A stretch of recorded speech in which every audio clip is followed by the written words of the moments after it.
General బాడీలో చెప్పి ఈ విషయాలన్నీ కూడా, ఒకటి భ్రష్టాచారాలు, లంచాలు ఇవ్వకూడదు, లంచాలు తీసుకోకూడదు, తప్పులు చేయకూడదు. సంస్థ పేరులో ఆ తప్పులు చేస్తే దానికి ఒక కమిటీ, విజువల్ బ్లోయింగ్ కమిటీ ఉంది. మీరు సముదాయంలో నుంచి అయినా కంప్లైంట్ చేయొచ్చు. స్టాఫ్ సముదాయంలో ఎవరైనా ఆ పనులు చేస్తే వాళ్ళు కంప్లైంట్ చెప్పచ్చు. సముదాయం వాళ్ళు బోర్డు మెంబర్లకు చెప్పచ్చు. బోర్డు మెంబర్లు తప్పు చేస్తే సముదాయం నాకు చెప్పచ్చు. ఆ రకంగా ఒక సిస్టమ్ దీంట్లో రాసిన్నాము. ఆ రకంగా తప్పు చేసినప్పుడు ఎవరికైనా సరే మనము వాళ్ళకి బుద్ధి చెప్పేది ఫస్ట్ టైం. ఒకేసారి ఎవరు కూడా, మీకు తెలుసు, ఒకేసారి కట్టెత్తుకుని కొట్టకపోయేది 4 రకాలు ఉంది శిక్షలు వేసేటప్పుడు.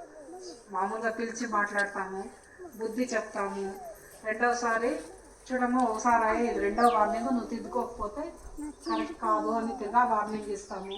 మూడవసారి అయిందమ్మా, 2 తప్పులు క్షమిస్తున్నాం, మూడోసారి ఇప్పుడు ఎక్కువ అయింది, మళ్ళీ అదే కంప్లైంట్ వచ్చింది, నీకు నెల నోటీస్ ఇస్తా ఉన్నాము, నువ్వు జాగా ఖాళీ చేయి చెప్తాను. అట్లా ఉంటుంది. తీరా ఏమైనా అన్యాయమే జరిగితే